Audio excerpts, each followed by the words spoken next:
Hello and welcome to Strange Generations, a nightmarish journey through the shadows of America, one generation at a time.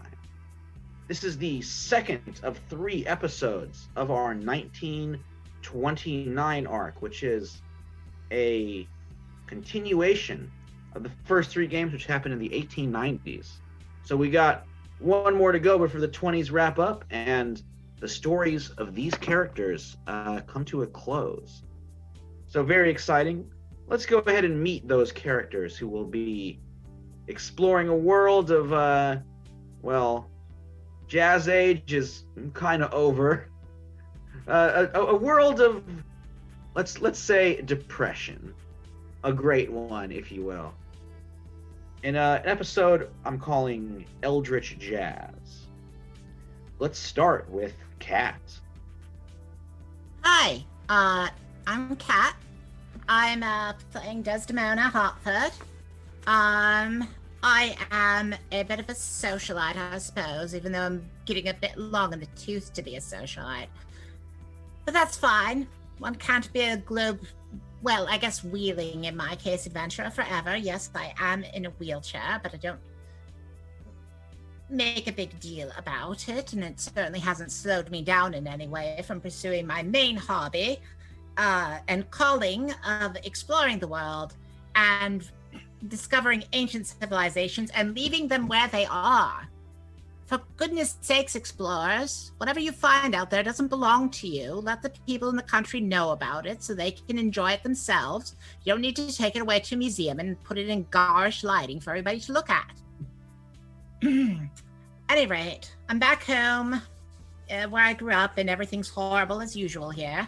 I look forward to returning to New York or Paris or possibly Berlin, although everything's getting a bit dreadful there too right now. La-di-da, fiddle-dee-dee, somebody's trying to raise eldritch horrors, probably for some completely ridiculous reason. That's it for me. All right. Very, very awesome to have Desdemona with us. Joining us as well, we have Nick. Yep, I am Nick, and I am once again playing Brian Kelly, the little Irish man now. Not so paranoid. Little now. He's all grown up. All grown up and still paranoid and superstitious. Definitely getting more of that now. Now that he's come face to face with an Eldritch horror. And his last game, he got his arm broken, but he defended himself after pulling a knife. But yeah, some rough luck, but you survived. Yeah, very rough luck. But hey, we'll see what happens with this. Always awesome to see Brian Kelly around. We also have, joining us once more, is Marvin. Oh, hey, I'm Marvin, and for this game, I'm going to be playing World War I veteran Isaac Vorman. And with Isaac's experience with the supernatural, sure, there are monsters out there. They are scary. They kill people and everything. Yes, but the real monsters, as Isaac has disappointedly come to know, tend to be humans. They're the ones summoning these monsters. They're the ones selling out of their fellow human beings for power. And he's just not going to let them get away with it anymore. One particular person he has on his hit list was this Eustace guy in the last game. Isaac really wanted to shoot him, and hopefully he'll get his chance. We will have to see. But yes, we'll check in with Eustace Gaines Dally in just a little bit. We are also very happy to be joined by a certain Big Jack Rabbits, played by Dallas. Hey everybody, I'm Dallas, super happy to be playing John Rabbits, also known as Big Jack to some. Being a lot older, he's been busy, hoping the whole time things would never resurface again, but of course, keeping in touch with Des the whole time, and of course then seeing Brian and Isaac together in the same place it can only mean one thing. Things haven't gone away. It's only going to get more intense. So he saw them prepared, was totally shocked, but then figured, you know what, Dez has asked, to have a lot of things prepared for something like this, and was happy to join in for sure. Letting some things out that if it consumes fuel, if you turn to horsepower, he's into it. So we'll see what can come up next. Always good to have a mechanic on your team. All right, so here's a little quick recap before we begin the adventure. A grim Halloween indeed has reached Hallowed Hollow and the world. Black Thursday gave way to Black Monday, with the stock market plummeting into oblivion and taking countless fortunes with it. Now a sense of chaos has gripped everyone. Apocalypse in the classical sense. An unveiling. The false laughter of the 20s meant to cover up the abyss inside, blown away like so many cobwebs in the wind. The bare bones are left, including the hatred that makes America what it is. Throughout Hallowed Hollow's underworld, that hatred threatens to erupt in war. Tensions between the Irish and Italian crime syndicates have risen to a fever pitch, with reports of hijackings, ambushes, and attacks, adding to the desperation that comes from sudden poverty. But one person is happy. He saw it coming after all, and he thrives off hatred. Eustace Gaines Daly, the Grand Palatine of the Order of the Pale Petunia, is intent on feeding off that hate and rocketing to the heights of power, with a little help from the unholy abyss of all things. So, following yesterday's escapades at City Hall, where you guys took on a blobby, gooey, eldritch creature called an Abraxanite and survived, as well as spotted a fish man, and of course were reunited with your ghostly schoolboy chum, Darby Dearborn, who, by the way, has 5 out of 7 psychic tokens left. You have a day until Nile Night occurs. I will say that Isaac is going to get a phone call that morning, but for the rest of the previous day before Halloween, I was going to say All Hallows Eve. That's not right. That is Halloween. So on All Hallows Eve, is there anything else you guys want to do with the rest of the day, or should we cut ahead to Isaac's phone call? Can I reach out to a private doc that Des might have on call for Brian? Sure. It's always good to have a sawbones when things get dangerous. I do have a rather large fleet of doctors. I figured as much, and probably some kind of book on hand where contacts would be stationed or something like that. But I'm looking at Brian's arm, and I'm not so sure it's gonna do so good. So It's definitely swelling and hurting like a motherfucker. All right, I think someone's gonna have to roll a charm. I'll It's do gonna be a that. really low roll. Well, I got an 18, so Okay, I hope that being a really 5 was high the roll doesn't hurt.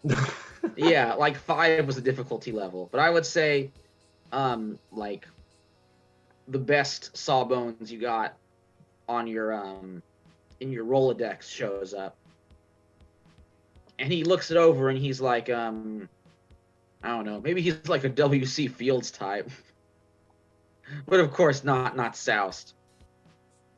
But he's like, now see here, you can't be sticking this in a lion's mouth. I'll set it and put it in a sling, but the boy needs bed rest. Well, if that's what you think, Doctor, then I suppose that's what he will have to have, at least for the day. So stay right where I am. All right, I'll get a sling for you, put it in a cast, get you some pills for the pain. That's about what I can do. Of course, Doctor. Yeah, Thank you, unfortunately, Doctor. this game isn't you can't like Urban Shadows or Mass where like, oh, you're totally healed, or like it's in Dungeons and Dragons, I take a long rest, a night's sleep, and all my hit points are back. You're just gonna have to deal with a busted arm for like the rest of the game. Something I've been thinking about, and I don't mean to offend you, Brian, but perhaps leaving the fighting to the two that are better at it might be a good idea from here on out. What you talking about? Well, I mean, simply the fact that, you've gotten knifed and beaten horribly. I was just underestimating my opponents. Well, certainly, but you're not in any sort of state to fight now. Put a pistol in my hand and I should be fine. Yeah, okay, of course we could all shoot guns. Just be I careful. could always use my other hand as well. Well, yes, but if you engage in fisticuffs, they're definitely going to punch Well, you of course I'm not sling going to on. do fisticuffs. Okay, then.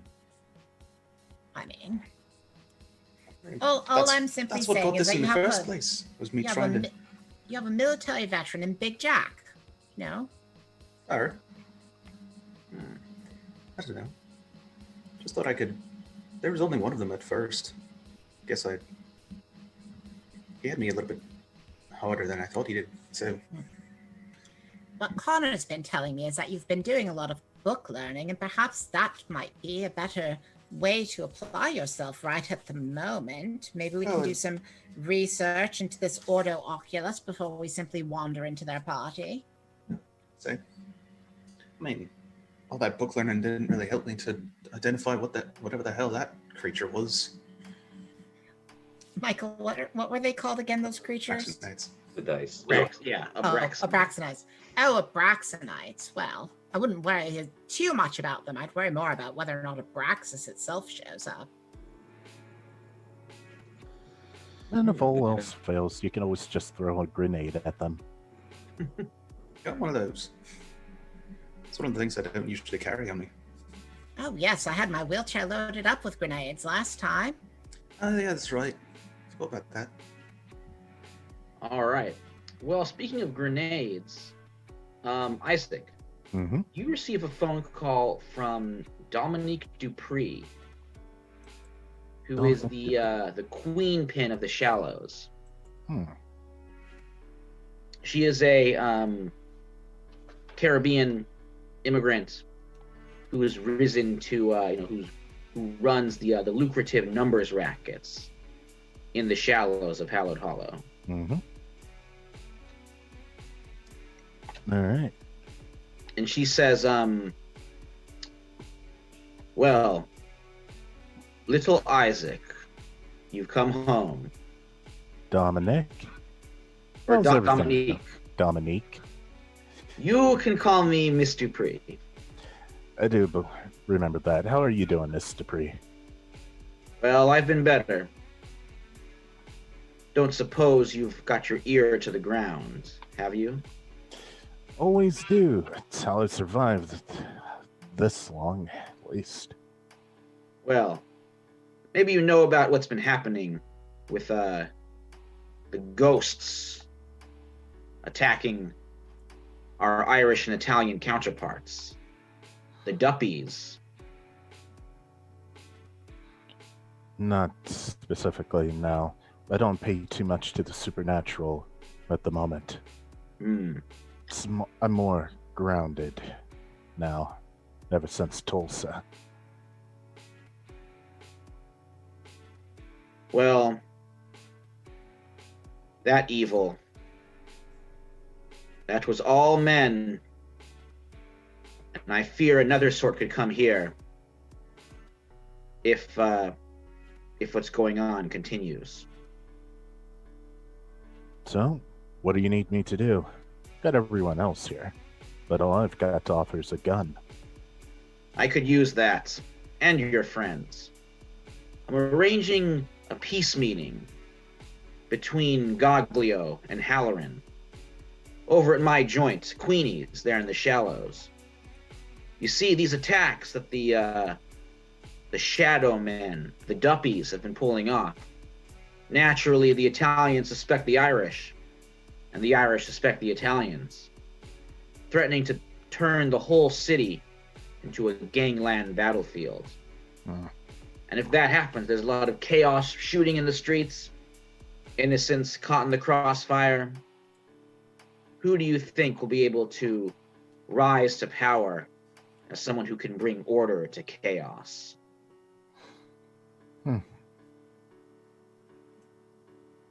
Not exactly sure myself, Mr. Puri. How about you tell me? It's Dally. Ah, Dally. That's his whole thing.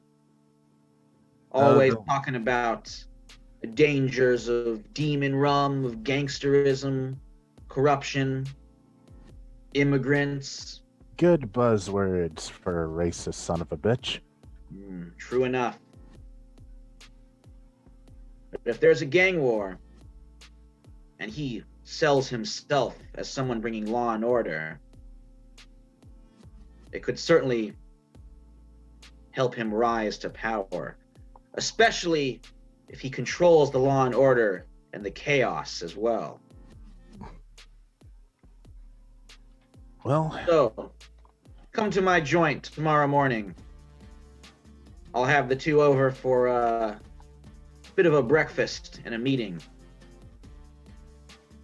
Hopefully it will go smoothly, but I won't disdain the extra security. no problem on my part. I'll get the crew together. And hopefully, Dally won't be too much of a problem in the coming days. I got something for him. And Isaac clicks the phone off. Oh, you mean you, boop. Yeah. Or slams it down. Yeah, they were like in two pieces back then. You had to be like, hello? Yeah, put it on the hook. Mm-hmm. Whatever the 1920s version of slamming the phone down is. I'm sure there was a cool 1920s version of like, woo, just throwing that speaker and receiver around. Yeah, I mean, for a lot of the phones, it's that sort of, the weight of it pushes the little lever down. Mm-hmm. So, like, the way of doing that aggressively was to not even use the little cup. You just bang the lever with your hand. So cool. Yeah. All right, so the next morning, Halloween day, Queenie's pretty decent, like, speakeasy gambling joint located in the Shallows. I think Isaac contacts you guys. Are we bringing anything? Any preparations? I see Desi there has her hand raised. Yeah, when Desi was talking to Brian earlier about let's research into Ordo, whatever it is. Oh, sure. Mm-hmm. She did want to do that. Oh, totally. Okay. To research both Abraxas and Ordo Oculus, so that she's not just going into the thing blind. Oh, good point. I'll let you do one, and then someone else has to roll for the other. Oh. I can do that. Yeah. What are also, we rolling? This would be brains, I'm pretty sure.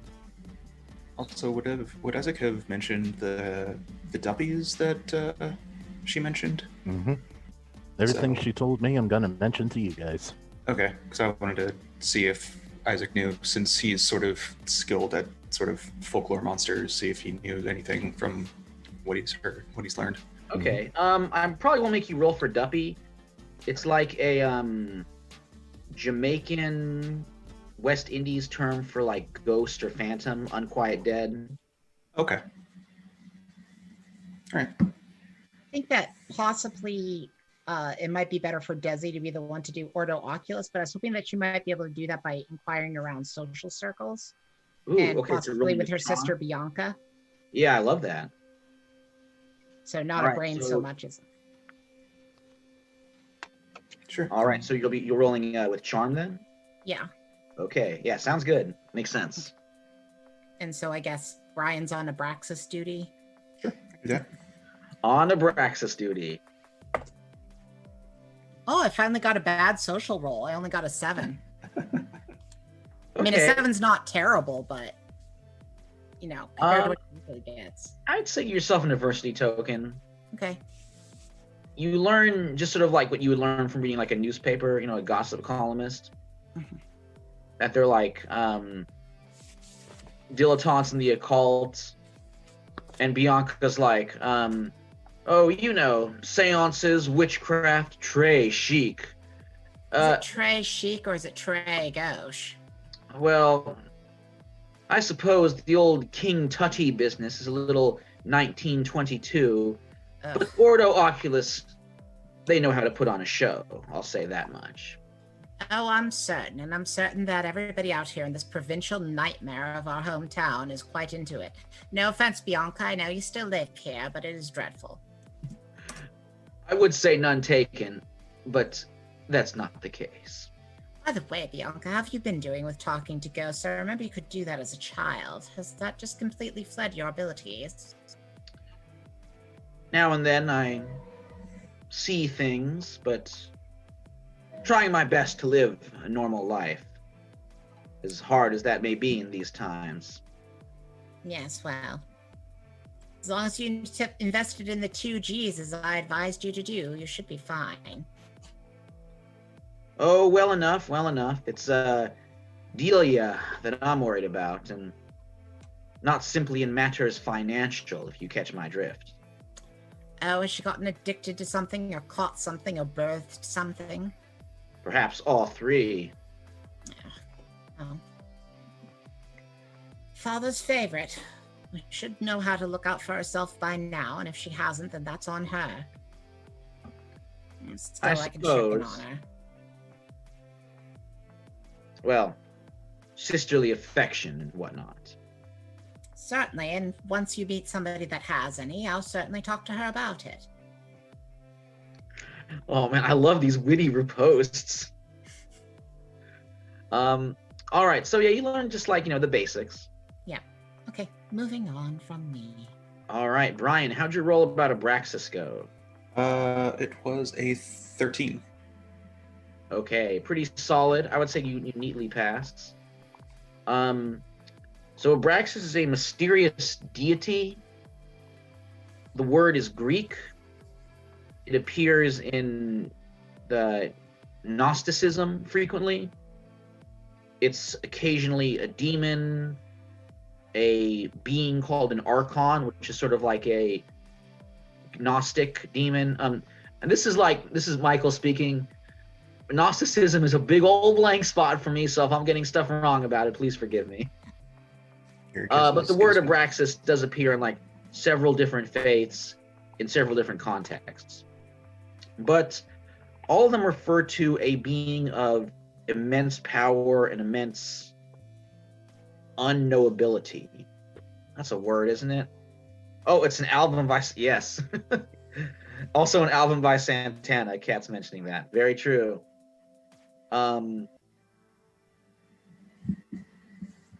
Yeah, a creature of or a being of fathomless power, ineffable is a word that comes to mind, incomprehensible by humans, both in its morality, its very existence.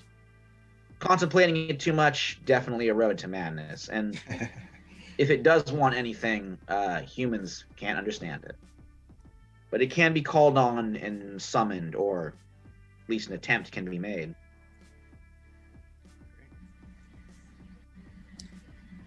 All right. Any other preparations before we cut ahead to this gangland peace meeting? Trying to think if there's anything that Brian would know that would be a good combatant against ghosts.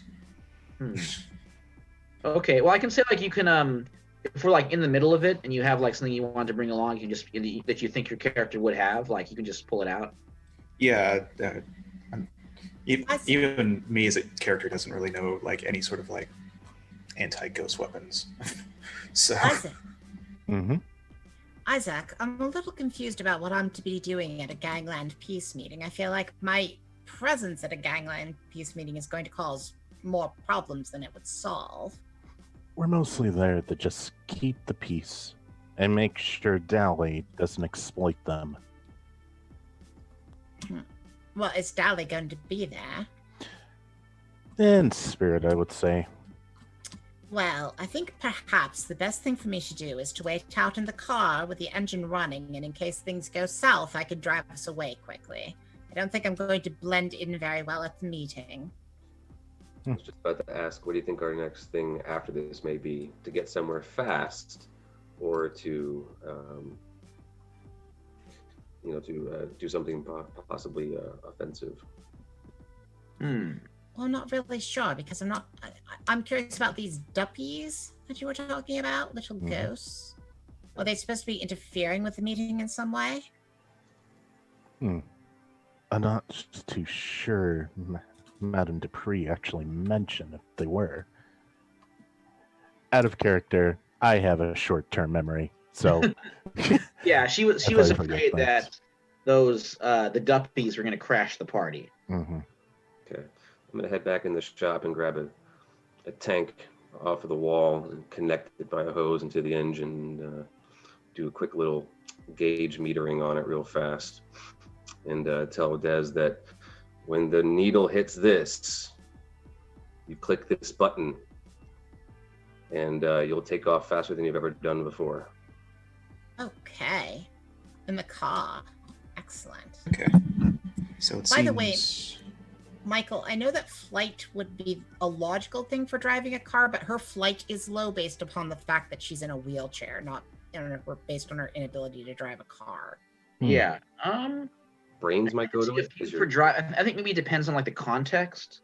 Mm-hmm. Yeah. Like if you're, crashing into something and want to stay in the car, grit could be used. Okay. I was just making sure it's not going to be straight flight rolls over and over again because she's definitely going to bomb that. Maybe brains for like tricky maneuvers, or fight if you want to use the car as a weapon. Gotcha. Okay, that makes sense. All right. So I think she's going to wait out in the car because a gangland negotiation with her is going to be weird. So I'm just going to mute myself for most of this until I come in. But she is going to give a signal if something weird is going on outside of like 2 quick horn blasts. I also did like a quick Google search, and apparently cold iron is good against ghosts. So Okay, Brian will cool. be taking his usual cold iron knife and finding some cold iron bullets for just in case. Cold iron bullets. That sounds pretty nice. If you have any spares, Brian, do you mind if I can have some? I'll see what I can pull up. All right. Yeah. And of course, Isaac's bringing grenades. Of course. So, suitably armed and armored, you arrive outside the Queenie's. You can see the meeting is already going on and not going the best. Dominic Dupree, tall, willowy woman in like a gold and silver striped dress, very thin hair fused into like a flapper curl, goes ahead and lets you in. Some of her goons are like lounging around in the corners, but mostly the place is taken up. Big table in the middle. You have Halloran, Lucky Nettie Halloran, and his boys from the Fianna Fáil Social Club on one side, and then Cesare Gaglio and his mafia brethren on the other. And they're just sort of going back and forth, being like, "Your boys knocked off our liquor shipment. Don't you pretend it wasn't you." And Gaglio being like, "For all we know, you knocked it off yourself. Probably so drunk you couldn't see straight, ran into the river." And it's kind of going back and forth. Dupree is like rolling her eyes, trying to get some order. But it seems like it might take an outsider's voice to put a stop to this before it goes from peace to war right there. Who's being ignored the heaviest? You mean like of you or of the two? Out of my perspective, who seems to not be getting a voice in? Since they're arguing back and forth, is there one person that doesn't seem to be getting a voice in, or is Dupree the one that's hoping to like finally say something when it calms down. Dupree is sort of being the host here, and she like doesn't want a gang war. But right now it seems like they're kind of at each other's throats. They're not really. They're sort of going back and forth. Like neither side is really calming down. Okay. Can I call upon the spirit of Andre the Giant at the moment and sort of just be like, everybody listen, and sort of like, maybe do like a nice thunderclap at the same time. Ooh, I like it. Okay, go ahead and roll brawn. Yes, appeal to force. Come on. Not too hard this one. Andre's not with me tonight. That's a 4 on a D20, but that's the way it goes. Yeah, I was gonna say like a 5 or 6 was the one for this. Dang it. Yourself an adversity token. Yep. Is there any way we could help by any chance? Because I think I still have an adversity token from last time. And I do have loyalty. Does that move let you give an adversity token? I think so. Let me see if I can find what exactly it is. I forgot to bring it over to my computer, actually. And I have a find totally that loyalty trait there. Let me see. Let's see. One sec. You do have Darby Dearborn with you as well. Currently, I can't find it. Loyal is if you spend an adversity token, you give 2 points as an assist rather than 1. Okay. Okay. So you go ahead and make that a success if you want. Okay. So I'll give my adversity token to Dallas's character. All right, bringing it up to a 6, which is over the 5 limit. In a way, I guess Isaac could help is firing his gun in the air. Well, it could be the right move or the wrong move considering, because the two clusters of gangsters cease their arguments, totally fall silent. All of them like looking over their shoulder, staring straight at Big Jack and Isaac. Big John, I think say a word. Now that you gentlemen have calmed yourselves for a moment, do you think we could get business underway? Isaac, nice move. Halloran says, only business I should have with this grease ball, seeing what grave I ought to plant him in. His boys have been raiding my shipments. They shot up one of my clubs just the other day. And he's got the gall to say that it wasn't him, and to accuse me of doing the same thing. Now, gentlemen, did you not think that there possibly could be a third party working here? An outside force, perhaps. Gaglio's like,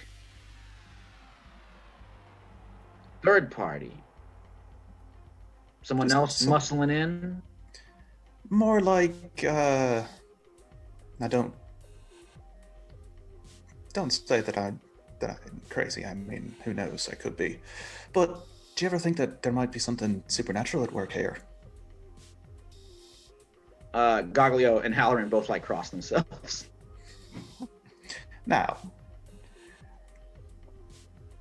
like anyone else, I can understand how you might think that your competition might be moseying in, but do you ever think that possibly there's someone or something trying to pit you two against each other to feed off of the chaos? Halloran's like, you thinking like some sort of Nosferatu? I wouldn't say Nosferatu, but I mean, specters have a tendency to pull pranks and be, not so kindly to those. But I mean, those usually are fairly benevolent to usually stick into certain areas, but there could be someone pulling the strings from those as well. Think about it. It's like a strega, perhaps. Like a witch. Could be. Or just someone playing around with books they don't need or shouldn't be. Ryan, I think you're going to have to roll a charm over here, but they're definitely leaning towards it, so it's not. Criminals are a cowardly and superstitious lot, I seem to remember a certain Batman saying, so. Let's see. Not too hard. Ooh! That's an explosion. Nice. Oh, wow. Okay, what is it so far? 6. Ooh, okay, go ahead and roll again. With another 4. Okay. So a So 10. 10 total. Yeah, I would say difficulty for this one's like a 4. Okay. Okay, so I'll check in with Desi in a second, but I will just say both of them now seem very much into the idea that, like, the devil is at work here. So, Desi, you're outside in the car when 3 other cars come, like, rumbling down the street and pulling over to a halt. They stop right there in the street. It goes like high noon quiet, which seems, pretty odd for a busy city street. You still get like, newsboy calling out his wares, food stall up there, but your attention just fixates on these 3 black automobiles. And then you can see they got sort of tinted windows. You're able to kind of peer into the back one that's facing you. And there is, hunched over, a pale-faced, big-eyed, fishy figure.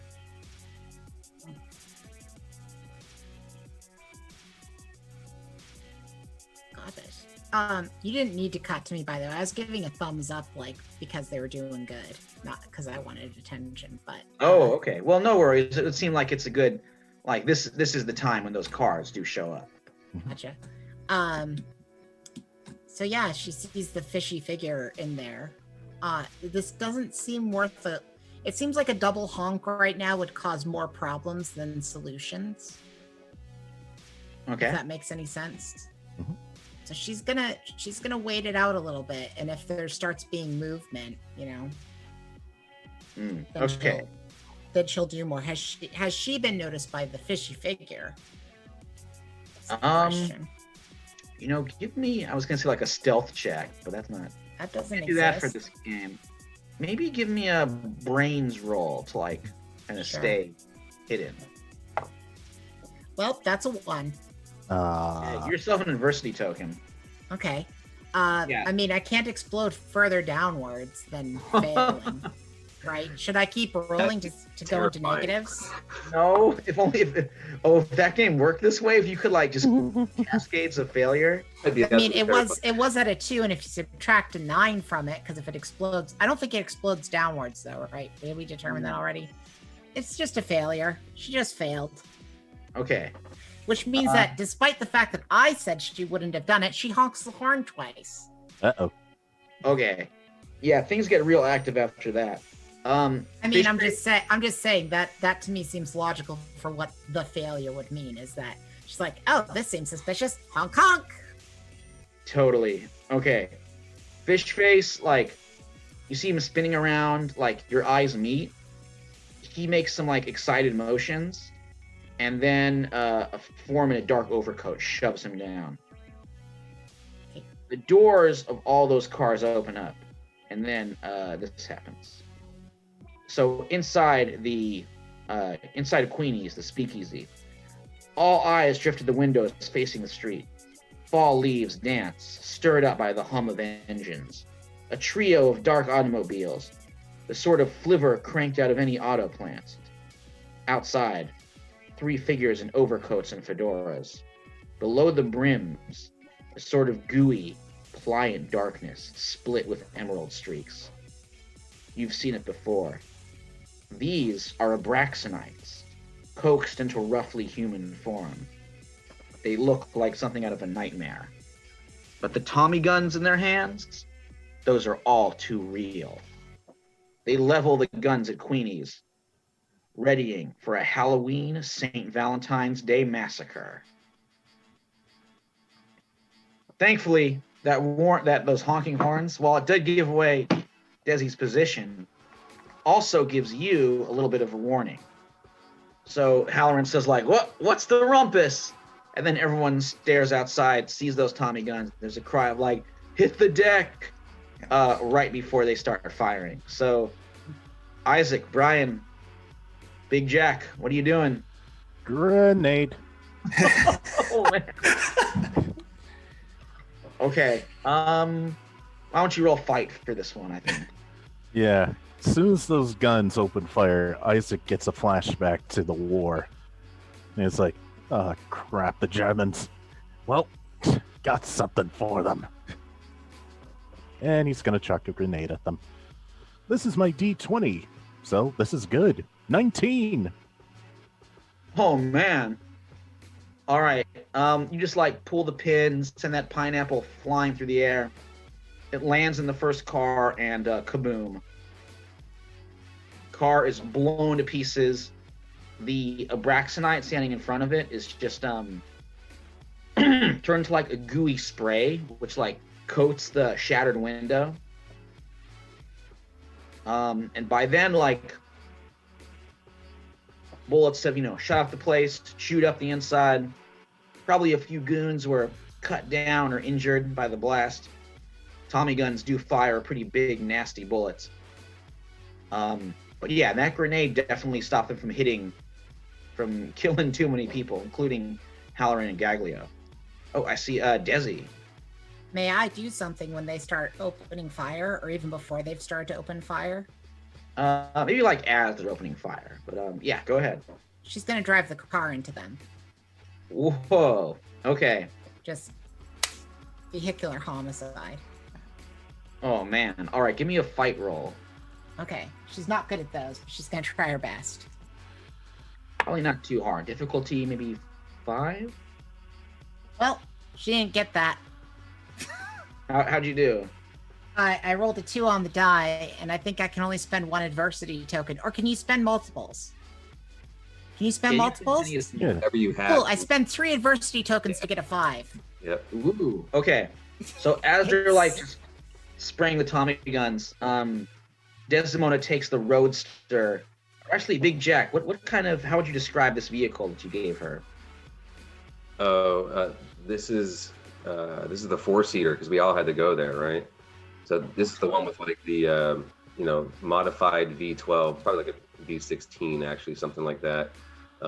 It's got like it's got pep, it's got beefy wheels, because it's meant to take the force of this engine, like throttling you forward at like, I don't know what speed this would be, but yeah, the amount of force she's able to generate into these people, even if they're 20 feet away, is ridiculous. Yeah, and she probably backed up slightly and then catapulted into them, which is why they squeezed off some rounds first. All right, yeah, totally.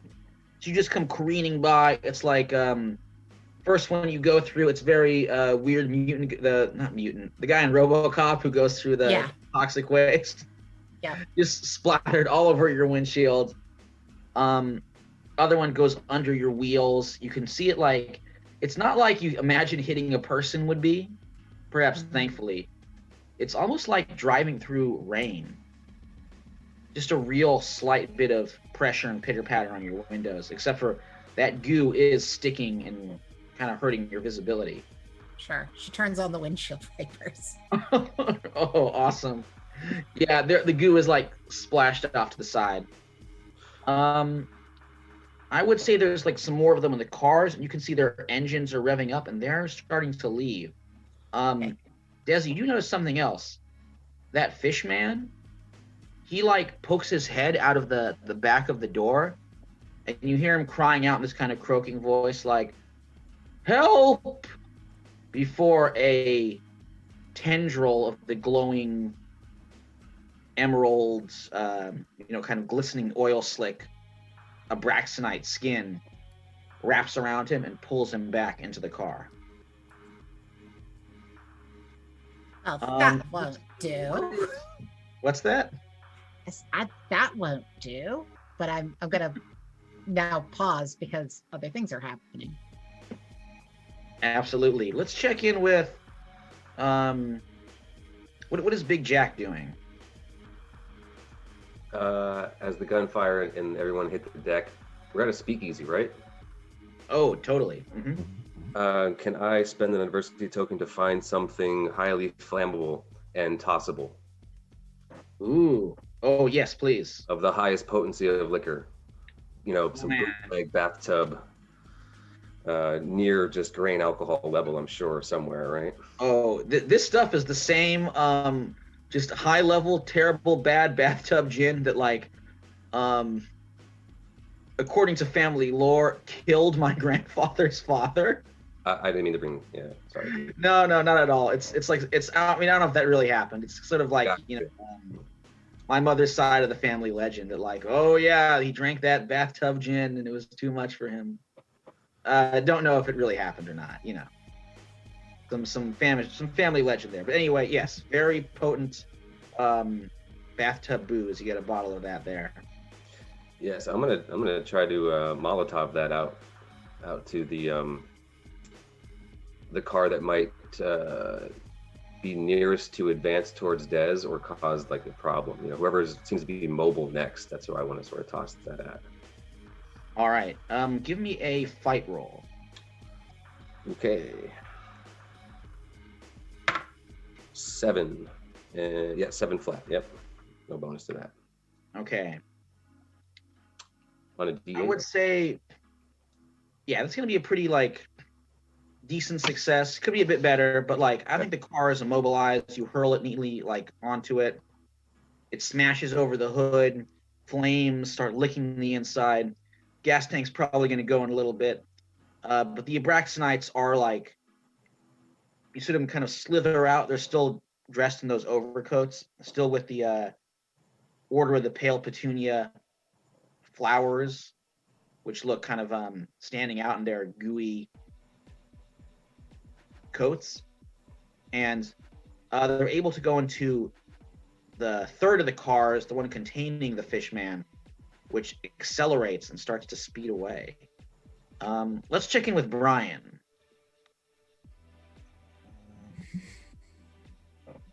Brian, you do have a busted arm still. I do, yeah.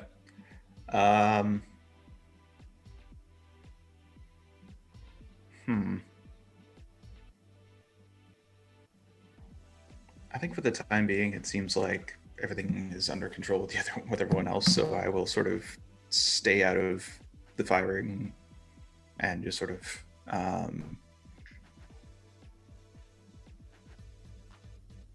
get ready to move once it's all semi calmed down, or at least gotten to a point where we can move. All right. So the remaining car is speeding away. Desi, you want to try something here as it turns the corner? Yeah, she was going to take off after it. Okay. Because this car is like super boosted, apparently. So she's going to try to get ahead of them, then turn back around and do a game of chicken. Ooh, okay. Give me... Let's see. I think this would be grit. Yeah, that's what I was aiming for. So she's trying to get them to sort of steer off course by just barreling at them like a maniac. All right, probably a 6. Okay. This I've got a 7. 6 plus 1. Okay. So you accelerate, zoom ahead, spin around, do like an expert Tokyo drift. I don't know what's the if that's the right term.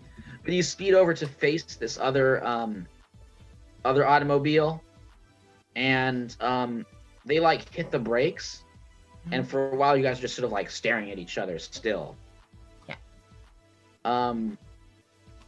The door slams open again, and Fish Face, he's got a name, but we'll call him that for now, spills his way out and again cries out like, You have to help. She pulls her car up to Fish Face for him to get in and, get in. I don't know your name, but get in. Okay. He tries to, but then those tendrils start reaching over and grabbing him. Oh, for From the goodness car. sakes. The Abraxanites are. Oh, go ahead. We've mentioned before about all the grenades. Mhm. when the tendrils start coming out, she just goes Okay. trying to throw it into the car. Not a difficult throw because you're right next to him, but I mean they are in a moving vehicle, so. Oh, I thought they slowed down to stop. Oh yeah, that's true. You're in a Yeah. moving vehicle, is what is going on. I think. Yeah. I moved up and I stopped to let Fish Guy in. Okay. And you said the tendrils start coming out, and then Desi went, "Oh, for goodness sake!" Wow. The grenade. All right. Give me a. This is gonna be fight. Yeah. Probably difficulty 4 or 5. Oh, how we do? Well, I've got an 8 so far, which means it exploded. Ooh. Okay. Go ahead and roll again.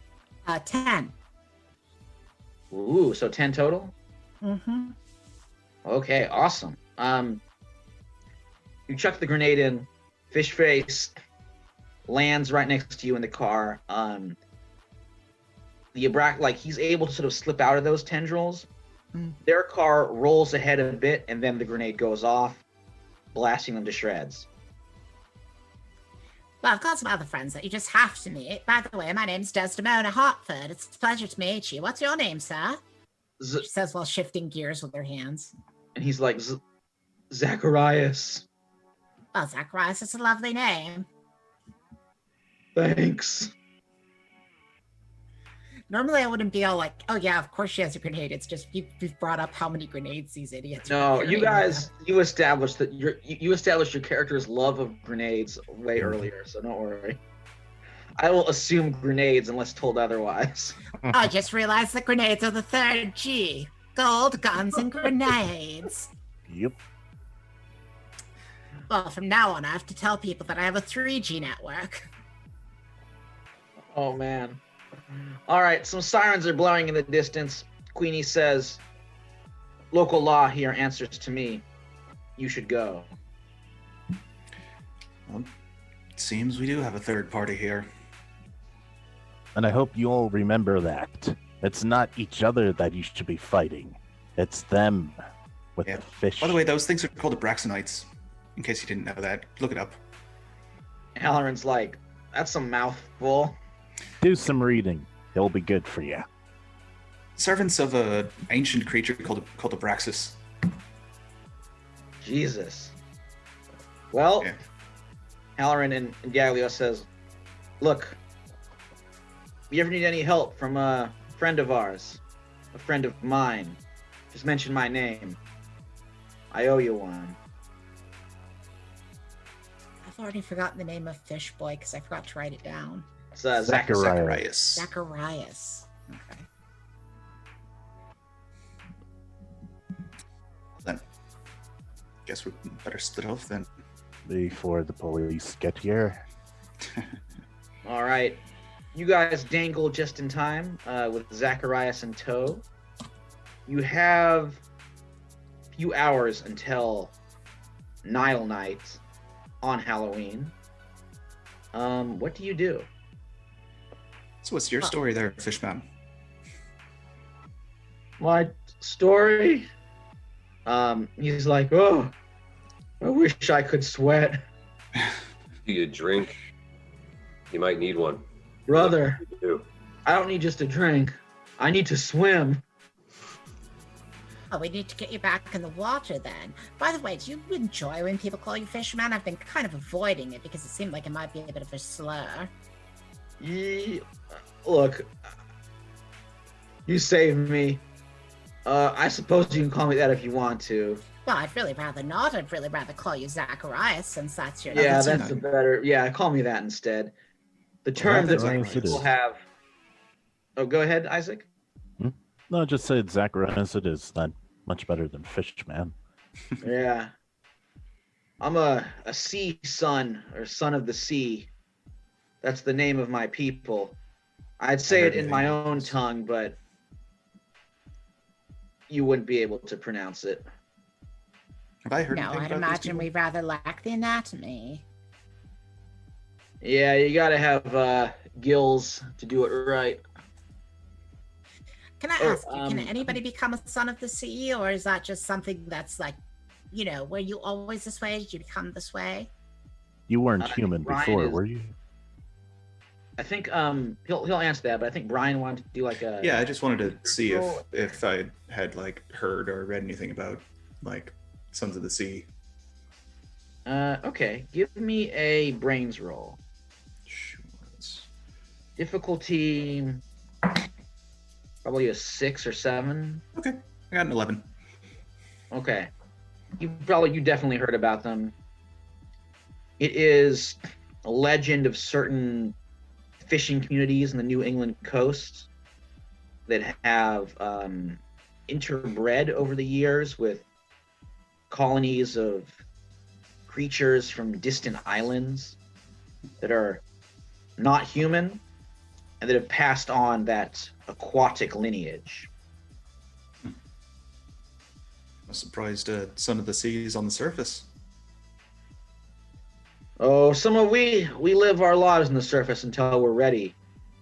Then we go down to the water. Right, that makes sense. That's right, you do intermingle with our kind. Yeah, I suppose I've got as much human blood as I've got other blood. Not that you really know it to look at me, though. Well, I mean, quite a few people around here have blood other than human blood. I happen to have some blood other than human blood myself. Although how much of it has in common with your blood, I don't know. By the way, I did a brains roll on it too and got a 13. Ooh, okay. Yeah, probably the same thing. Maybe a little bit more. They're connected to worship of strange oceanic deities. So often sought after for their knowledge of magic. My father was a sea captain and had spoken fondly of your people before, so glad to turn around and do you a favor. Well, you did me something of a favor. I worry if I might have just dug myself a deeper hole with Dally.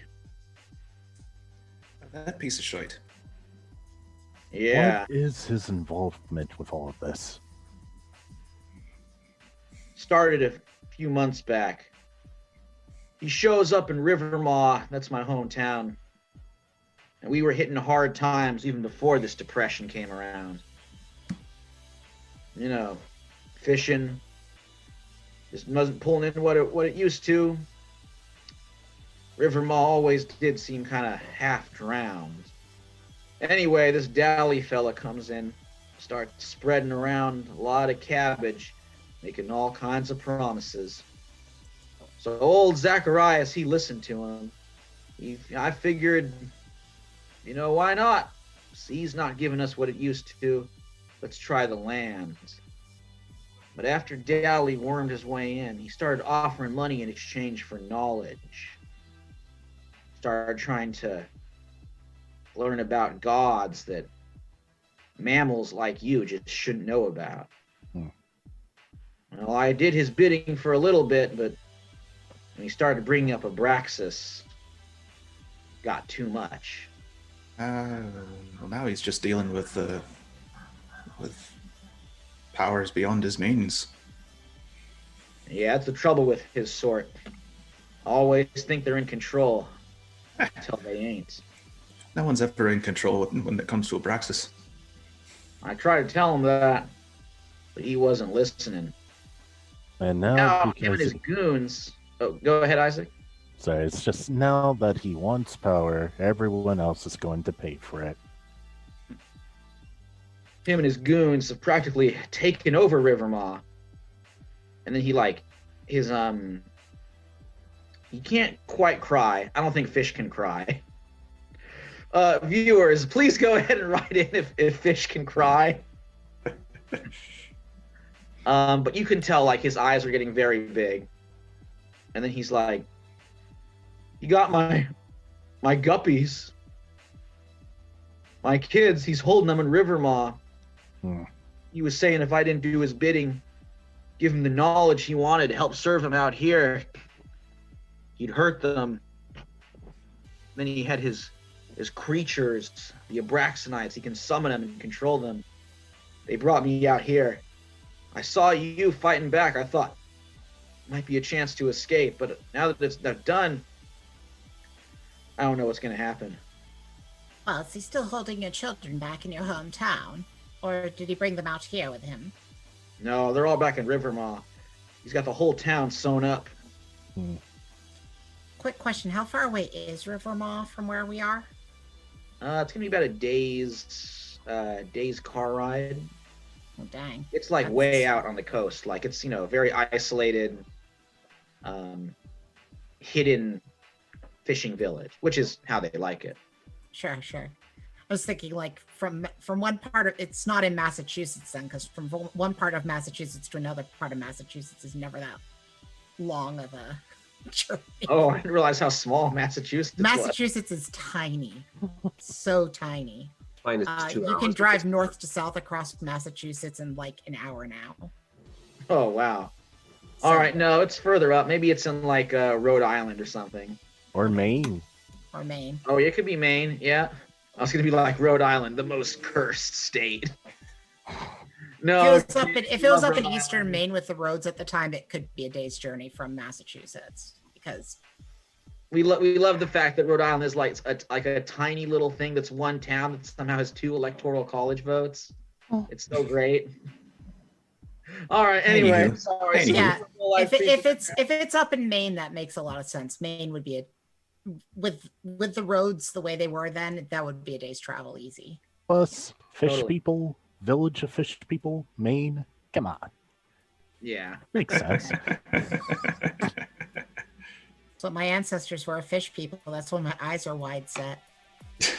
Oh. All right. So, gonna take a little while to get there.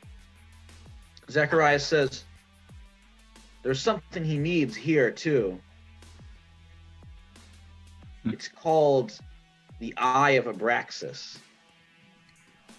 Well, at least everything's always a Braxis associated with him, so it's easy to remember. Well, that's the card he's playing. And I suppose this is probably something he's gathering tonight from the Ordo Oculus. Yeah, that's a fair assumption. Actually, considering Oculus does mean eye of Braxis, and that all makes sense, doesn't it? Fair assumption. Yeah, I bet it's probably he ingratiated himself with him, trying to use him for his own ends. Well, my family's previous home is a horribly haunted place that nobody ever visits anymore, so that might be a safe place to put you up, or I can put you up in Honeywell Manor. We'll head out to Maine tomorrow. And take care of this whole Abraxas business tonight. Oh, Isaac, you might get to shoot him finally. Oh, great. I've saved this for him. And Isaac just loads his favorite rifle. Sorry, a bit too much. No, I just love how Isaac has a favorite rifle. No, I mean, he's going to everyone else in character. Too much. No, it's fine. Probably a little hard to conceal. Or Might should I wanna go with go a this? little And he more pulls out a pistol. Nah, this is like... Well, considering it's a party full of socialites and white supremacists, you might stick out a little bit anyway. It's true. Of Yeah. course. Well, I mean, Eh. one of the guests is a white supremacist, but the party is a bunch of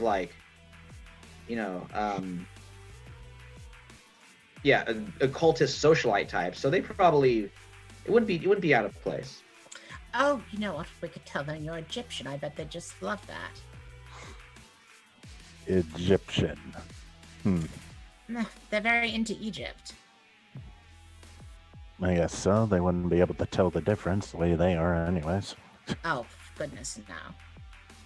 They're horribly ignorant people, although they have a lot of money. Oh, sounds like rich people. No offense, Desdemona. Oh, no, we're awful.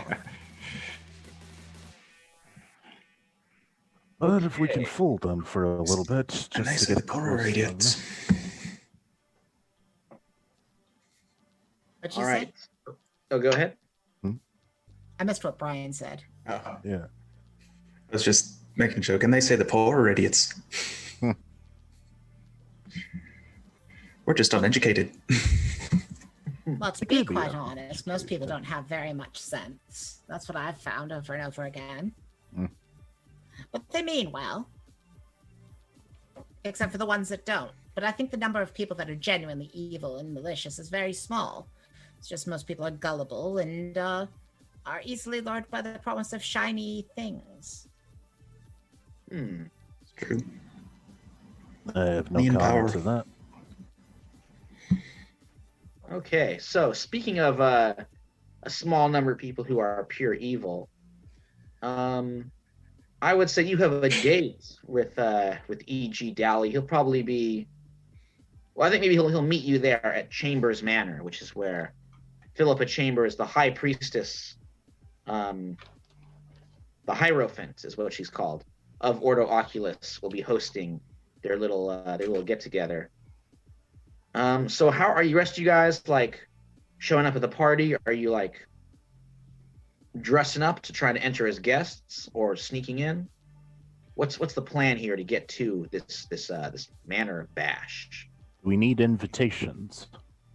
Well, I have an invitation, so here's what I'm thinking. If you don't mind me saying. Mhm. Obviously, with my condition, I need an assistant, so that gets Big Jack through the door immediately, as that he's a known commodity in my life. Can you call your tailor quick? I suppose so, or we could just use one of the many suits around the house.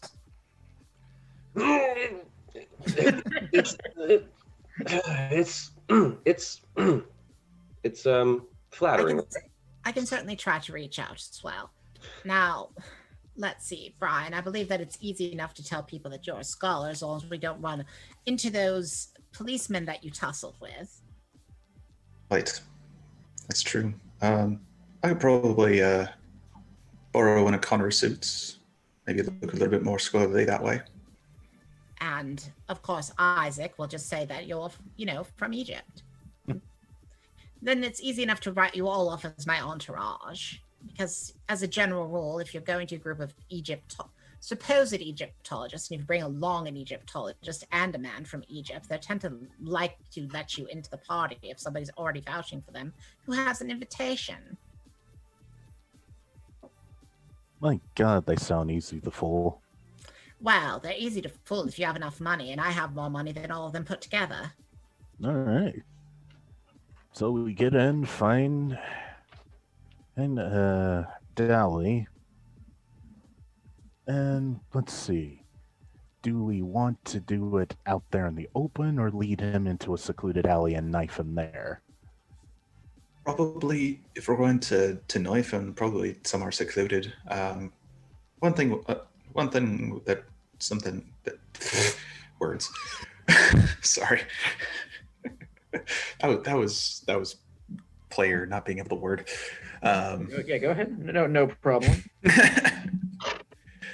One thing we could probably look into is trying to find the location of the eye ourselves and possibly procuring it before it's handed off to him. I'm hoping that once we get you into the party, you might be able to do that. I'll, of course, distract the knight in white satin, as it were. All right. Well, I think are you ready to head out to Chambers Manor? Yeah, I guess you'll need to get an appropriate. Actually, there's no reason to dress anybody up as anything besides people going to a party. Yeah, pretty much. Yeah, I mean, I assume tuxedos, gowns, that kind of thing are suitable here. All right, and with that, it is time for, on Halloween, Nile Night. A yellow autumn moon looks down on a scene from purest fantasy. Oh, so I would say, you get in your car, head over into Millionaire's Mile, just passing by these giant mansions, huge estates, surrounded by a forest and a few fields. Pretty soon you arrive at Chambers Manor itself. It's very, very big. Probably maybe a little bit smaller than Barrow Manor, but definitely up there in the square footage category. Already long line of fancy luxury automobiles, and there is parked outside, chauffeurs lounging, smoking, that kind of thing. You head in through those wrought iron gates. Butler leads you through the mansion and then out back to the grounds, the garden, where Nile Night is taking place. A yellow autumn moon looks down on a scene from purest fantasy, a madman's conception of ancient Egypt, transported to a New England garden. Plaster pillars that wouldn't be out of place in King Tut's tomb support bolts of midnight blue fabric. Statues of the animal-headed Egyptian gods watch over everything.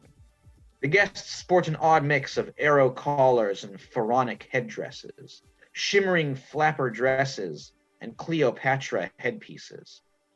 Philippa Chambers, the Hierophant of the Ordo Oculus, greets the guests in a flowing midnight blue robe. With her bobbed hair and ivory cigarette holder, she's every bit the fashionable jazz age hostess. "Welcome, darlings," she coos, "to Nile Night. You must be Desdemona Hartford." Yes, thank you for acknowledging my presence. Yes, indeed, I am Desdemona Hartford. It's quite a lovely estate you have here. "Oh, thank you.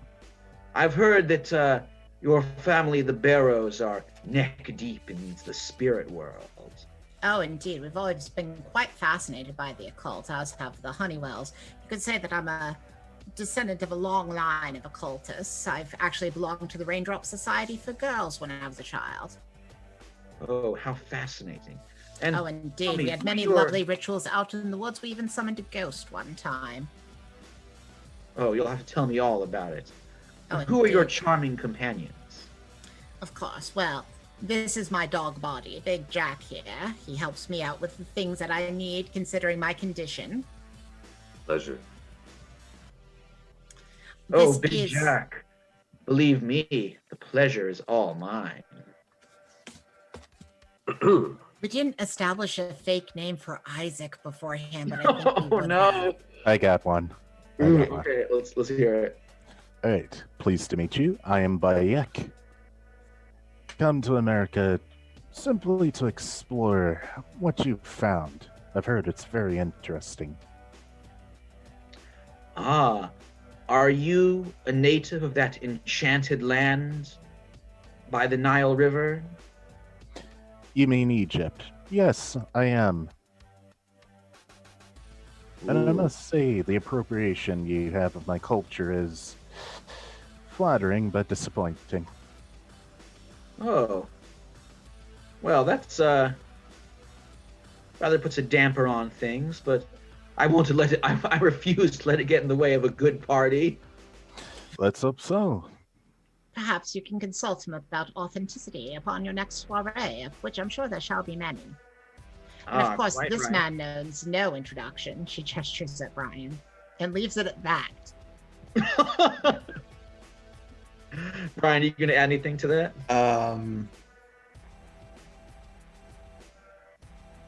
Yeah, I'm gonna. Name's Connor Kelly. I am professor of antiquities and from. Wow, I think Brian would know this. Yeah, you even know this. It's Harvard. Yeah, I wanted to say Harvard. Yeah, professor of antiquities at Harvard. I came on the behest of Desdemona just to see your lovely. See what you had there. See if I could glean a little more of the lands. Oh, why, Professor, I've read some of your scholarly writings about ancient Egyptian funerary customs. Oh yes, it's a fascinating subject. I mean, I would love to tell you more of my findings if you'd be Indeed. so. You are a tad more Gaelic than I would have suspected. Oh, it's hard to really You can take the Irishman out of Ireland, but you can never take the whatever that Brian Man would know out of the the phrase. Irish, I don't know. Yeah, take the island out of the man. You can Oh, take the man out of true. Ireland, but you can't take Ireland out of the man. Yes, my publishers made it seem like having, from an Irishman's perspective, might not be too keen for some. So true. Well, anyhow, we're going to begin the ritual in just a bit. Please enjoy some lemon cakes. They're shaped like the pyramids. Oh, fuck. Lemon cakes, how fantastically accurate to the continent of Africa.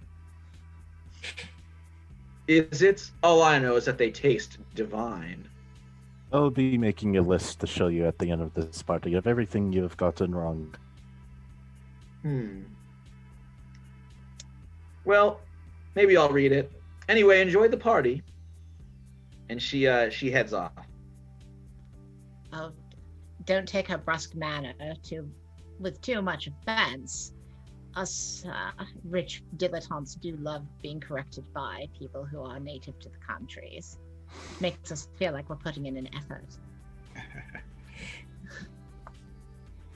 Well, hopefully Connor won't mind if I may take his name for the evening. I mean, it's a passable cover story. You certainly look enough like him. All right, I would say at this moment you are spotted by E.G. Dally. He does have two bodyguards, two other paladins of the Pale Petunia. I think I was calling it the Order of the Pale, but it's the Paladins of the Pale, the Triple Petunia, P. yeah, the triple P's. I know. Are like Paladins of lurking the Pale around. Petunia. Yeah. Yes, Paladins of the Pale Petunia. So two other paladins are like lurking around. I mean, you can tell he's like, dressed in the nines as well, fancy tuxedo. And of course, they got that Pale Petunia in their boutonniere, or as their boutonniere. The flower in their lapel. And he spots you, Desdemona, and heads right over with his guards kind of lurking back, sort of keeping watch. And he's like, Desdemona, looking ravishing tonight. Well, and you cut quite the gallant figure yourself, sir. Why, thank you. But I must admit, I'm not entirely here just to be looking good. Well, whoever is. Yes. There's going to be a little bit of a to-do later on this evening. Oh? I may have to leave rather soon. Would you care to accompany me? Well, I think that would be absolutely lovely. And then he's like, oh, my heart flutters at the prospect. Indeed. Looks over at the rest of you. He looks over at you, Brian, and he's like, do I know you? I'd say we've ever met before. Connor Kelly. I'm sure you've heard of my writings. Of Harvard, eh? The very same place. Oh, yes. I've studied some of your works. Most illuminating. Sure it is. I've heard some very interesting things about you. Well, I suggest you believe them all. And Desdemona, who are your other enchanting accompaniments? Well, I mean, this is my dog's body, Big Jack. He helps me out with my chair at these sorts of events. Big by name, big by nature, I see. And big problem, anyone who messes with Des. Oh. Estates like this do tend to have rather a lot of stairs. It's important to have a very strong man to help me out with them. Yeah, Big Jack, he's like, you can definitely tell he's like sizing you up. And he's like, well, something I've always noticed. Doesn't matter how big a fellow is. Just gotta hit them in the right place and down they go. Isn't that how things are in your experience? I don't know. I haven't found that spot yet. However, Oh, this is so cool. Sorry, that was such a great comeback. Amazing. whatever she calls, she can handle herself. So, by all means, if Des, is off with you for the night, then that's the plan. Hmm. And then who is this? Isaac, I forgot your cover name. Bayek, a visitor from Egypt. And you are, sir. And Isaac's just straight up staring daggers into Dally right now. Ooh. I would say Dally's a bit unsettled by this. Like, he's not used to people. We're not calling his bluff. Like, staring back like that. Yeah, So he one of actually the laws is actually being dogmatic. Oh, okay, So yeah, that makes sense. He Then. really wants to kill Dally, but he's restraining himself. Right now. Yeah, you can tell Dally's like a little scared. He like takes a little step back over on the grass, and he's like, "Well, pleasure, sir." Now, why don't you join us by the altar over there, under the eyes of Anubis and Bast? The show is about to begin. Wow. I'd rather wish to have front row seats. How excellent. So are Wow. we joining you, Mr. Dally? He's like, I'll leave it up to Desdemona. Would you like to be by my side when the moment hits, or waiting in the wings while I carry your favor like the knights of old? Halibraxis. Ah, in that case, you can join me. Okay. All right, so he and his two bodyguards slide to a halt. Sort of right now, everyone's kind of standing in a big semicircle.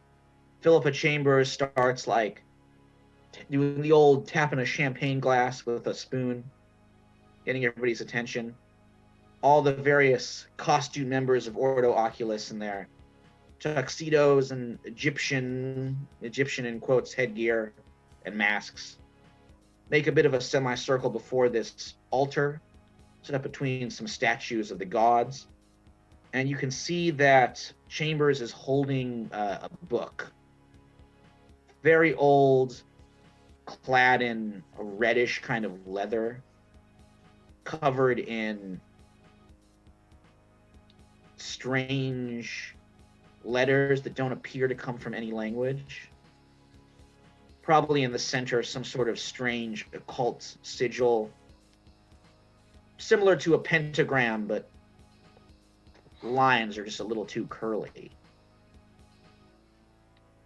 And she starts opening it and says, tonight's selection was requested by Mr. Dally.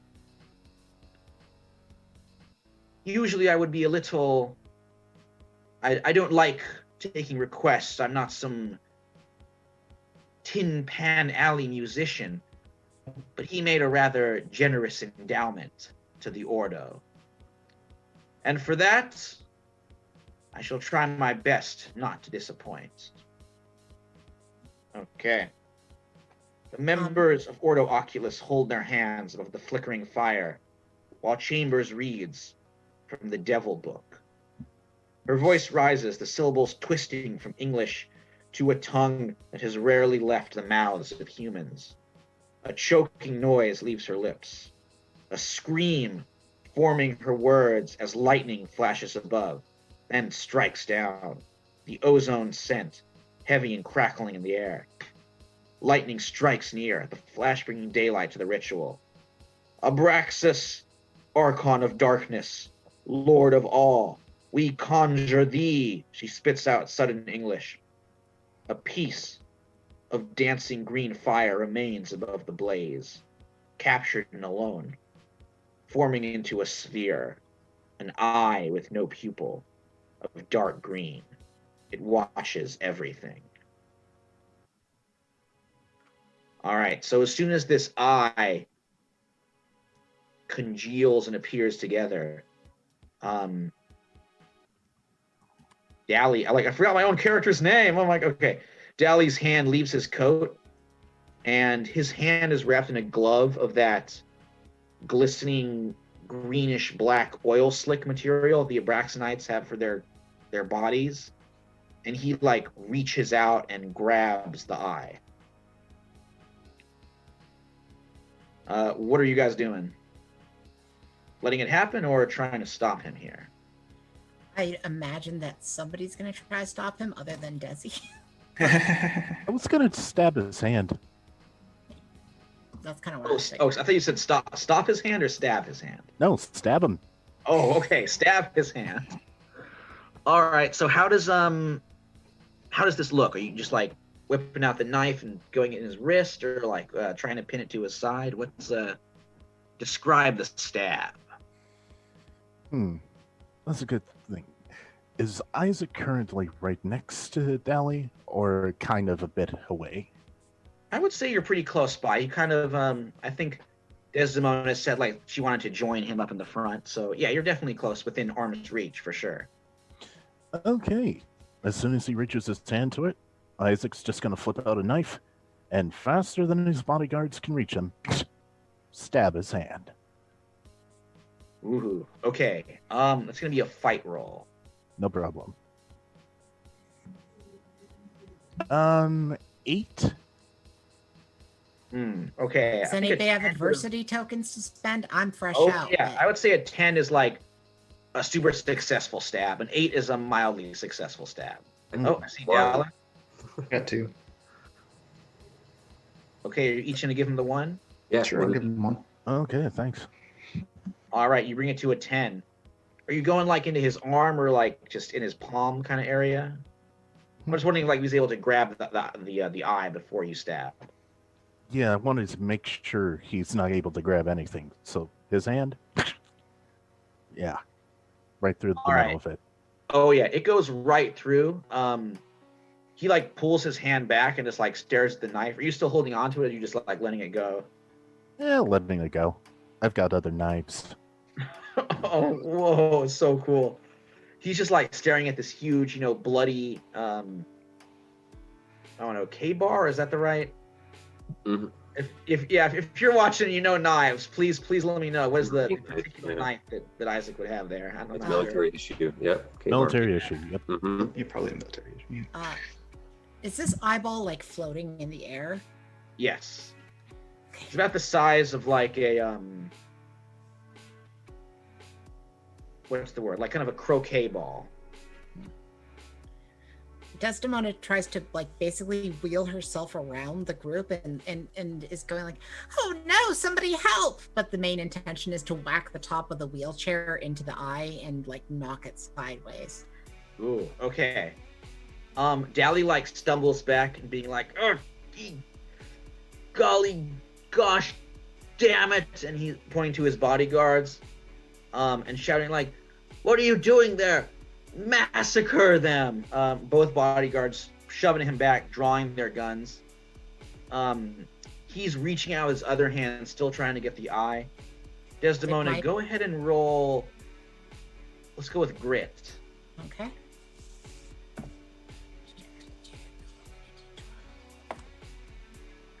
That's a 5. Okay, yeah, just be a bit higher. You still have an adversity token.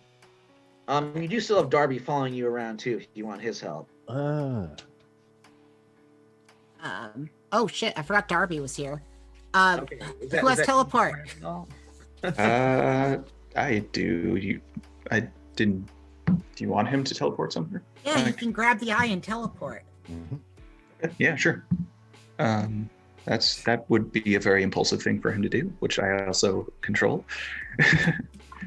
So I would say, like, in that thing, Darby's just like, oh, I believe I should do something, and teleports in, grabs it, and teleports out.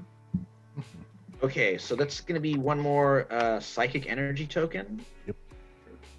All right, so that was the fifth one. So you now have 4 out of 7 energy tokens as Darby spirits away the eye.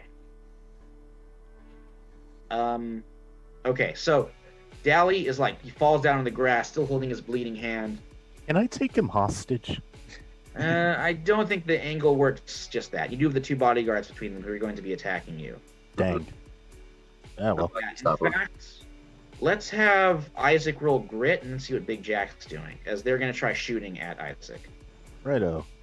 What is my grit? D10 plus 1. Okay. 7 altogether. Okay. I mean, they are shooting you at a pretty close range. I think it's going to be non-fatal, but you are going to get hit. Probably in... Let's see. Let's say limb, but like we kind of already did that. Maybe like a shoulder blow. Glancing shot, maybe? It does take a bit of meat with it. Does that mean he gets an adversity token then? Yeah, this is definitely adversity. It does, like, it knocks you down, you fall back on the grass. It's a pretty, like, it's an automatic pistol has fired you at a close range, so you are definitely, like, you can maybe get a few more shots back. You might pass out. But yeah, definitely you're not in good shape. This is like, there's no, like, health in Kids on Bikes. Like, if you take that damage, you are just a normal person. So if you were shot in a way that would kill a normal person, you will die.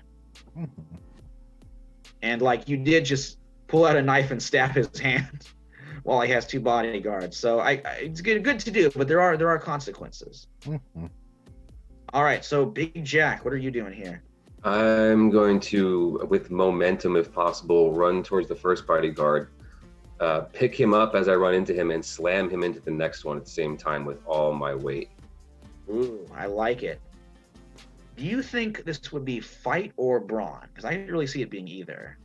I'm going to let you call it. I just thought that's something he would do, is just literally try to take out 2 with one with the other, basically. All right. And then either try to, like, pick up Isaac, or at least get him, try to, like, maybe help him get up, Okay, let's go with fight. Okay, all right. Probably, I'm going to say difficulty 7. I need the top end of this dice. Here we go. 7. Ooh. Right on the dot. Yeah. Cool. Okay, so it goes off just as you said it would. You rush over, just grab one of those guards, slam into the other. They both tumble down. Definitely not able to fire back. Right now, there's been, like, a stabbing, gunfire. It's quite the Halloween. The Ordo Oculus worshippers are starting to, like, dash back and freak out.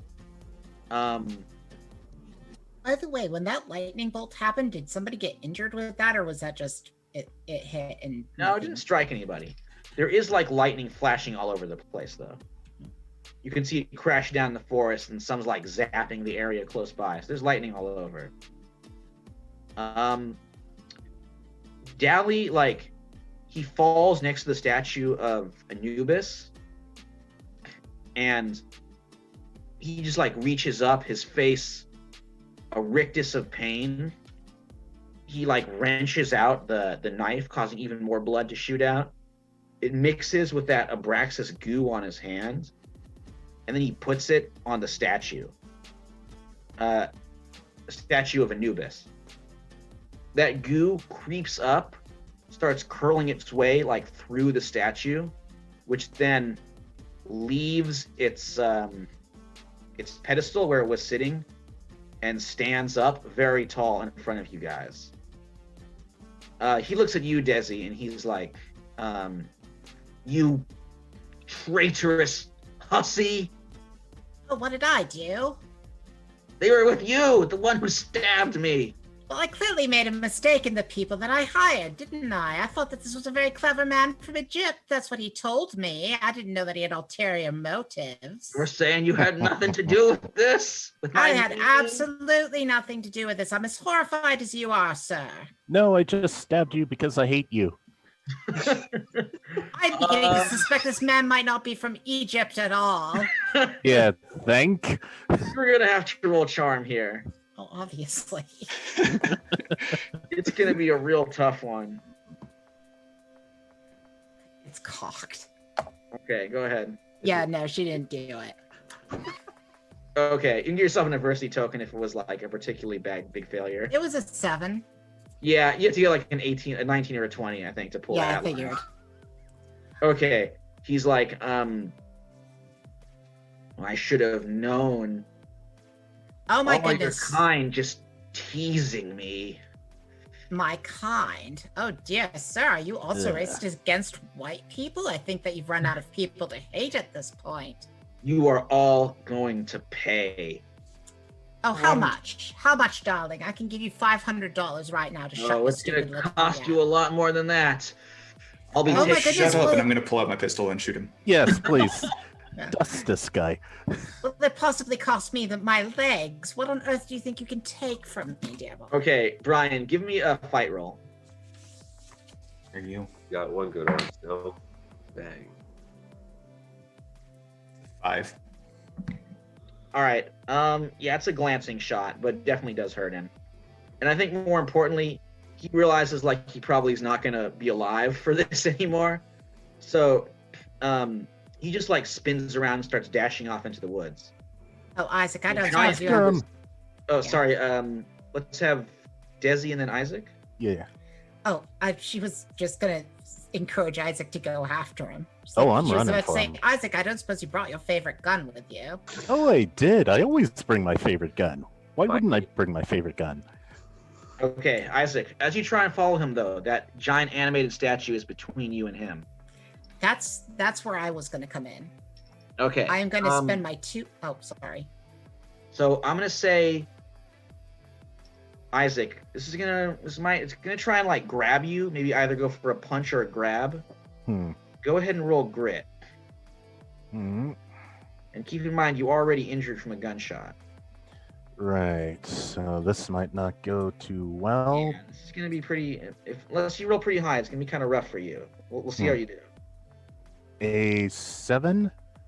I do have an adversity token, so I'm going to make that an 8, if that helps. All right. I would say you're not injured any further, but it does grab you by like your. I'm trying to think of how big this thing would be. Probably by like your shoulder. Thankfully, the unwounded one, and kind of like hauls you up into the air. Oh, come on. All I just wanted to do today was kill a virulent racist. Is that so bad? Okay, Desi. Okay, so the thing I was gonna do, I'm spending 2 adversity tokens to be prepared. I have brought a book about deactivating the effects of the Abraxans with me, as that we had researched that the previous day. Ooh, all right. I like And it. I toss it over to Brian to take care of it because Desi acknowledges that he is much more scholarly than she is about this. She just is very prepared. So do your thing, Brian. Do your thing and get that thing to stop hurting our friend so he can go off and kill that racist prick.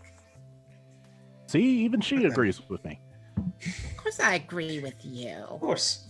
It's obvious that that dude's a prick. Sure. And then, so I'll flip through the book and find it real quick. And All right. Let's check back to Big Jack. Something we forgot. Those 2 bodyguards that he smashed together. You didn't kill him. Nope. No, I did not. They're So- both in backup. I would say one reclaims his pistol, which is like an automatic. The other goes to his pulls up his pants leg, where he has a knife in an ankle sheath, and like pulls that knife free. Okay. Can I try to grapple the guy with the gun and force him to shoot the guy with the knife? Whoa! All right. I think definitely James Bond fight. shit. Yeah, or John Wick. But I'm yeah, just, definitely. just trying to do what I can in the moment. What do I got to do? This is gonna be fight. It's Okay. kind of a tricky maneuver. Let's make it like be an 8. Oh my God. I got to explode this dice. Come on, please, please, please, please, please. 6. Close, but nope. Okay. I'm I out of don't the have fight. any tokens to give you. I'm I'm sorry. out. Yeah, I'm out You too. have Darby still if that wants to. You want to use it. He's got a few left. Oh, But I would say with a 6, you don't get the pistol man to shoot knife man. You do tackle him. He's like, trying to bring the pistol around. You like get his wrist and you shove it up. He fires into the sky, but he does not hit anybody. gotcha. Can I have Darby do a thing? Because I've got control flames. Yeah, go for it. There are a lot of open flames around. Oh yeah, braziers, torches, it's the whole thing. So as the guy with the knife charges forward, one of the braziers suddenly erupts and catches him on fire. Whoa. Okay. All right, let me just mark that. You now have 3 out of 7 left. You think Darby says anything? Darby get a cool one-liner as this child ghost sets a man on fire? Looks like this party's really heating up. I love it. I'm not the one in charge of anything clever on his part. I'm just on naive and Earl King duty, but That is pretty naive. yeah, it is pretty naive. But yeah, at least Knife Guy's out of the picture as he like runs screaming away and then starts, trying to put himself out, but he's definitely out of commission. Okay, check in with Brian about that giant statue. Sure. So yeah, I'm guessing. Do you think that would be like a brains roll to see to look through the book and be able to comprehend / use it? Yeah, I think so. Go ahead and roll brains. One hasn't been too bad. Yeah, that Brian luck has not hurt you so far. Yeah. Would I be able to use the skill die, or no? Or would this be just straight intelligence? This should be one of your skill dats because this falls under your skill dat, so you should get the extra +3, I'd think. Cool. I'm not the so DM. then, I just, I mean, No, yeah. Unless. Sorry, what was that, Michael? Yeah, I agree. Okay, cool. So that would be 17 in total with the +3 and the usual adult +1. Okay. Yeah, that's a pretty handy success. Cool. Okay, so you find the right sort of chant to read. Yeah, I would say you utter it, and the Abraxas goo that's animating this giant statue congeals its way out of the joints and splatters down into a puddle, then forming up into its gooey tentacular form. Isaac, the statue does drop you. Didn't have you too far up, but you're pretty out of it as you hit the ground. Ow. I think I can still move. Not in Big Nine. All right, if everyone has the situation under control, I'm gonna go find Dolly. Okay, well, Isaac, unfortunately, you've landed right next to an Abraxanite. So that's kind of the main danger facing you. Dang it. It's always something.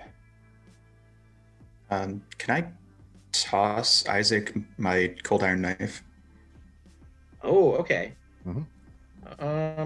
You can just reach over. I think maybe reach over and hand to him. I don't need to throw a knife at him Okay. with one arm.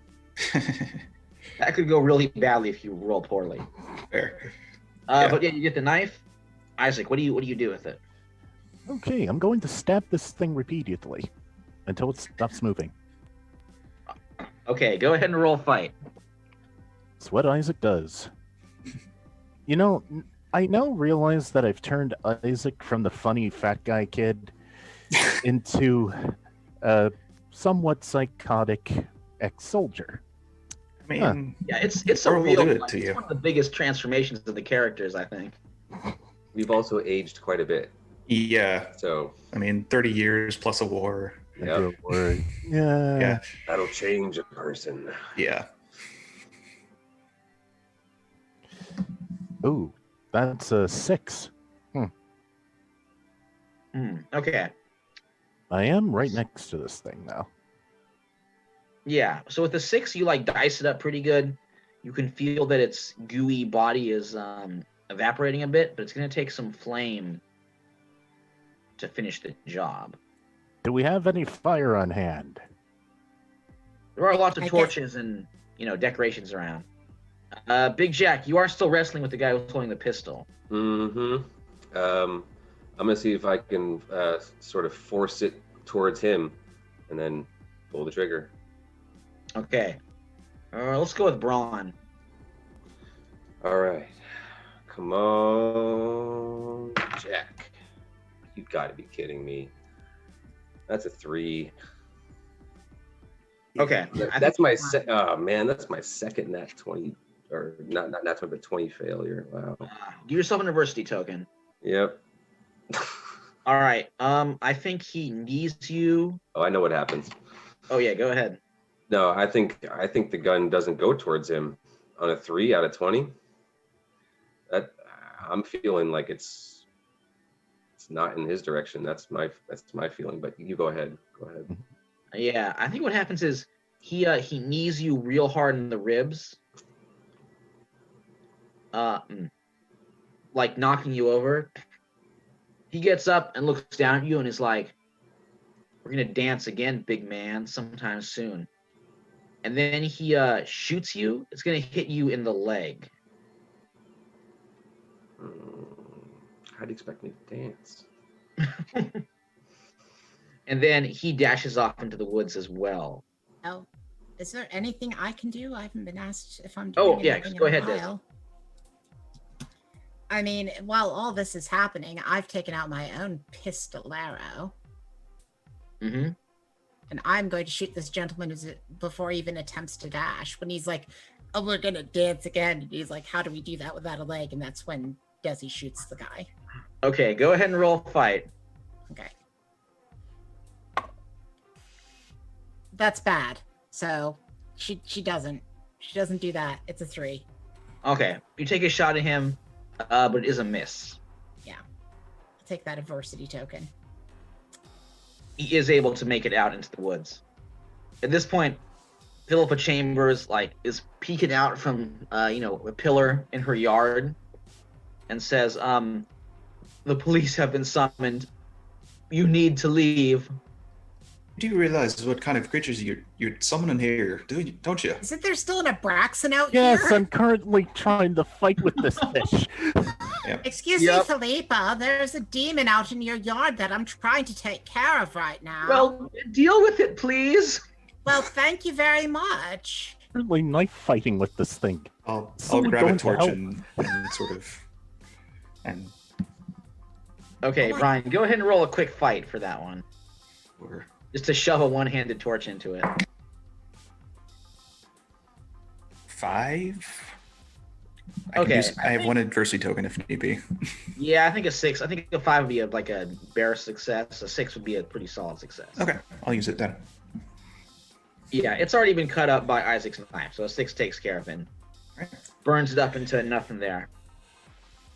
And Philip was like, "Well, for removing that unsightly goo pile, I'll lie to the police and say that it was, I don't know, a gang of ruffians or something." Or you could Wow. say it was Eustace Gaines Dally, who did summon the creature and the Anubis statue. Indeed, Philippa. I should let you know that we were trying very hard to save your life from that man. He had you pull something out of the Devil's Book, which I certainly hope that you still have, and which was stolen from Harvard, Oh. by the way, which we would very much like to return. That is why I have a scholar from Harvard with me, as well as an expert assassin from the Dark Continent. In that case, the book is yours. Well, thank you very Thank you much, kindly. Philippa. You do realize that summoning Abraxas is not a good idea.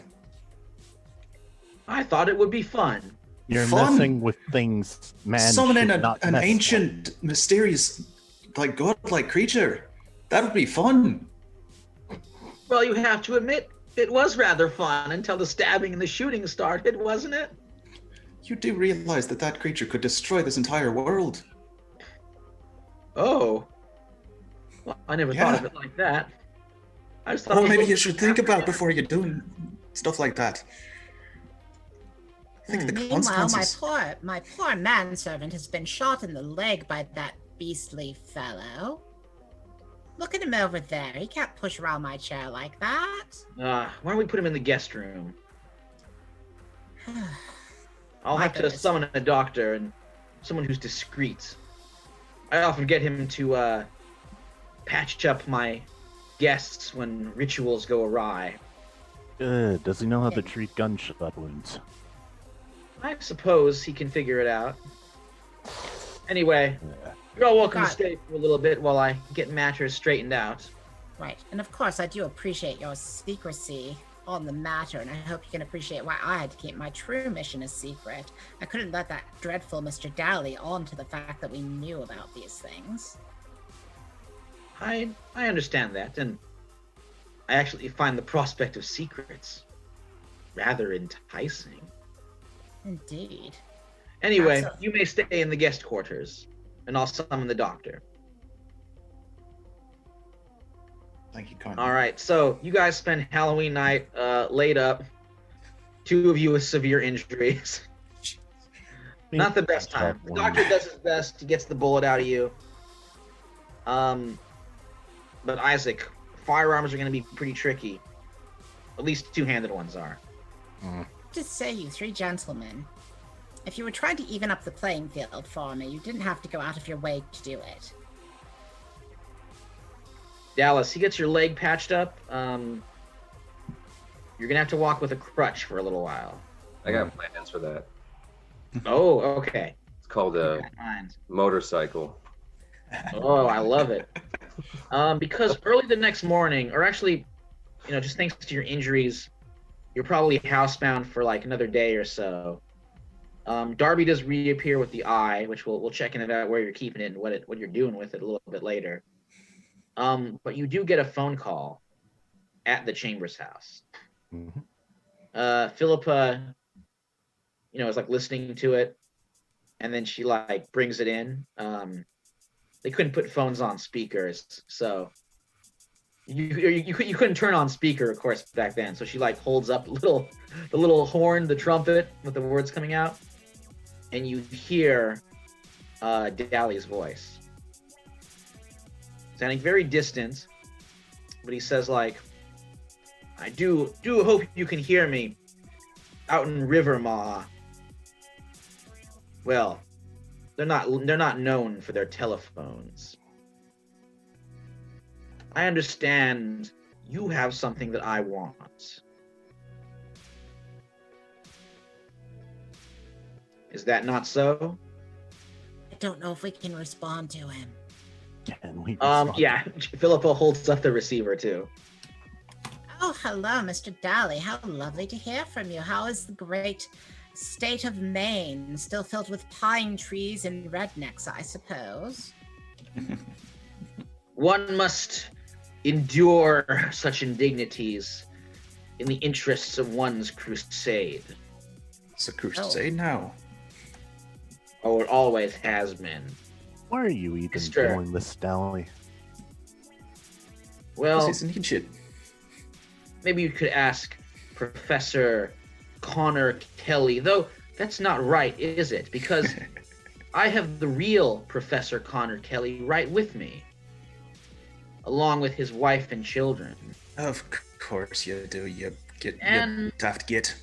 I found somebody else, some of my associates, shipped her up by gyrocopter at a moment's notice. A lost little girl named Delia. All of them. Oh, go ahead.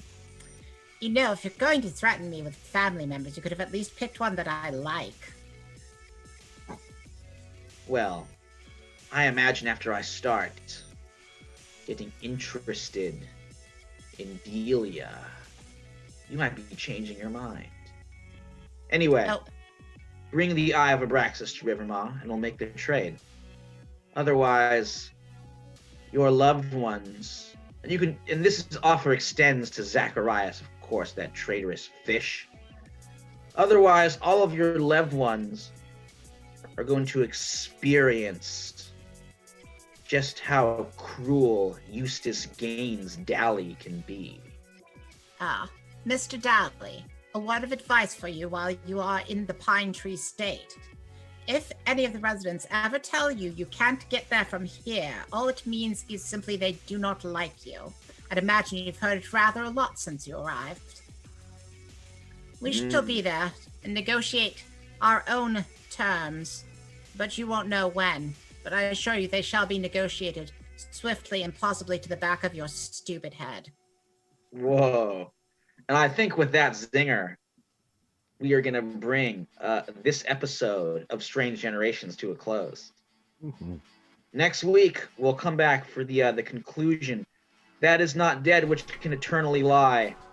The showdown in Rivermaw, where I think our heroes and E.G. Dally are going to go head-to-head, and we will see who walks away. Sweet. All right. This has been awesome. Eat slowly.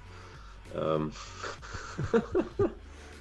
It's his own stupidity for believing that I was Connor. Well, I think he afterwards he figured it out. He did a little research and he realized ooh, hostages. So. Yeah. Why did I stab the hand instead of just stabbing the guy? It's your decision, darling. Yeah. Well, I mean, the stabbing the guy might not have been fatal, and stabbing the hand stopped him from getting the Eye of Abraxas, which Makes sense. Fair. Yeah. I was not sure if you guys were going to stop him getting it or not. I was like, are they going to stop him? Because I had an idea of possibly. Stuff, he gets his hand on it. Yeah. No, I had we an were trying idea to of. be polite, I think. Yeah. For a point. I did have an idea of shooting the eye with a cold iron bullet. Oh, ooh, man. Okay, that might still happen. well, if we ever bring back Big Jack and the Fishman show, we do have from what some of a viewer has explained is fish cannot produce tears. Whether that is an essential part of crying is up to you. Right? I was like, thanks for that, Michelle. Well, Grey Mouse. That was awesome. So thank you, everyone, for tuning in and hanging out. And thanks for this, you guys. This is amazing. We've got one more of this series until we get into the next section. Yes. So I'm excited to see what happens. Then it'll be a third done with the whole Strange Generation. So very exciting. The 1950s as kids, back to being youngsters again, is coming up. Hey. So thanks everyone. Thanks for tuning in. Thanks for checking out this. If you are tuning in live, this is your first episode that you've tuned in on, go ahead and go back there to our social medias, to our YouTubes and our Twitches, and catch up on the other episodes. But we have gobs of entertainment. There's tons of stuff out there, but focus on this one for now, especially if you just tuned in, because you might get lost in the sea of amazingness that we've created. Don't overwhelm yourself. Yeah, don't. No. So that gives you plenty of time between now and next Tuesday to pull up a chair and make time to tabletop. So I did there. I did that on accident. All right. See you guys. Good night. Yeah. Good night, folks. Thank you. Don't worry. Today is